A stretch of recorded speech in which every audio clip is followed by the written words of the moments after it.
साधू बोध झाला तो नुरोनिया ठेला, ठाईच मुराला अनुभव. कापुराची वाती उजळली ज्योती, ठाईच समाप्ती झाली जैसी. मोक्षरेखे आला भाग्ये विनटला, साधूंचा अंकिला हरिभक्त.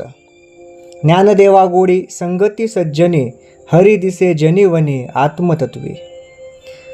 हरिपाठामधून आपल्याला जे जीवनाविषयीचे उपदेश मिळतात त्यात हा एक 6व्या अभंगातला उपदेश. या अभंगाद्वारे आपल्याला खरा साधू किंवा खरा संत कसा ओळखावा याची खरं तर एक गोष्टच माऊली आपल्याला सांगतात. सध्या आपण समाजामध्ये बघतो अनेक प्रकारचे ढोंगी बाबा साधू आहेत, जे की काही आमिष आपल्याला दाखवतात आणि आपण त्यांच्यावर विश्वास ठेवून स्वतःला सुद्धा त्यांच्याकडे गहाण ठेवायला कमी करत नाही. पण आपण यावेळी ह्या खऱ्या संतांचा, जसे की संत तुकाराम महाराज, नामदेव महाराज, एकनाथ महाराज, ज्ञानेश्वर महाराज यांनी जे विविध हे संत आहेत, वेगवेगळ्या संतांनी आपल्याला खरे साधू कसे ओळखायचे हे सांगितलंय. पण आपण पद्धतशीरपणे यांच्या दिलेल्या उपदेशाला नाकारतो आणि खोट्या साधूच्या रूपाला आपण बळी पडतो. म्हणून या अभंगामध्ये हरिपाठात माऊलींनी साधू कसा ओळखायचा आणि खऱ्या साधूच्या सान्निध्यामध्ये आपण गेल्यावर आपल्या जीवनात काय होतं हे सांगितले. माऊली काय म्हणतात की साधू बोध झाला तो नुरोनिया ठेला.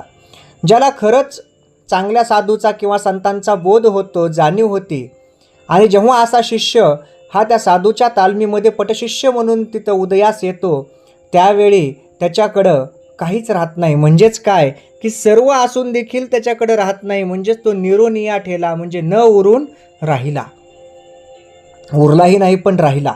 अशा प्रकारचा बोध ह्या खऱ्या साधूमुळं आपल्याला होतो.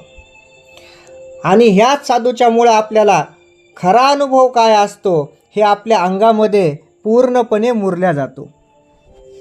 कारण ज्यावेळेस आपण ह्या साधूच्या सान्निध्यामध्ये एखादी गोष्ट करतो त्यावेळी ती गोष्ट कशी सिद्धीस न्यावी हे ते साधू सांगतो.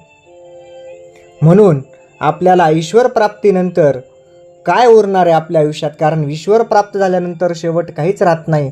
म्हणून तेच सांगतात माऊली आपल्याला. इथे आपल्याला समजून यावं म्हणून माऊली आपल्याला उदाहरण कशाचं देतात तर कापुराच्या वातीचे उदाहरण देतात. म्हणजेच काय तर कापुराची वाती उजळली ज्योती, ठाईच समाप्ती झाली जैसे.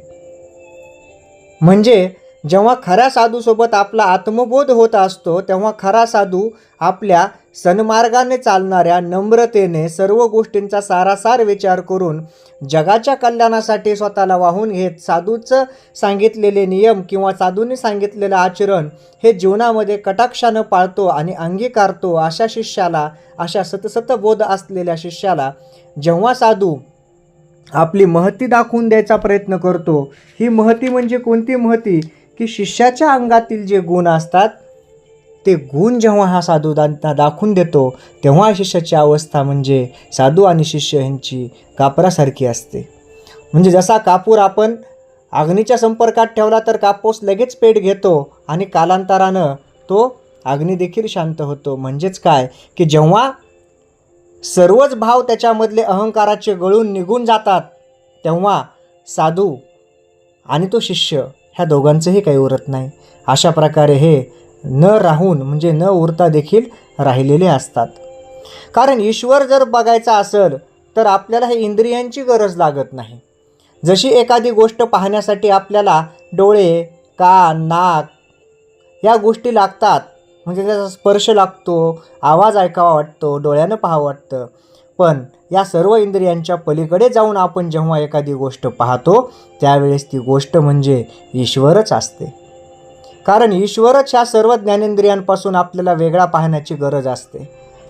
आणि ही गरज आपली किंवा ही आपल्यामध्ये येणारी दैवी शक्ती ही खऱ्या साधूचा संग झाल्याशिवाय कळत नाही. सध्या समाजामध्ये जे ढोंगी साधू पसरलेले आहेत त्यांच्यापासून मात्र आपण सावध राहायला पाहिजे. कारण ऐसे कैसे झाले साधू असे कैसे झाले बोधू कर्म करुनी म्हणते साधू. म्हणजे अशा प्रकारच्या साधूपासून आपल्याला 4 हात लांब राहणंच इष्ट राहतं. पण खरे साधू आपण आपल्या कसोटीवर तपासले पाहिजेत, कारण तेच आपल्या जीवनाचे शिल्पकार असतात. म्हणून साधूंचा ज्यावेळेस आपल्याला संपर्क होतो तेव्हा भक्त आणि भगवान ही भेदवृत्ती नाहीशी होऊन सर्व विश्वात एकमात्रच हरी आहे असा आपल्याला अनुभव येत असतो. जय जय रामकृष्ण हरी.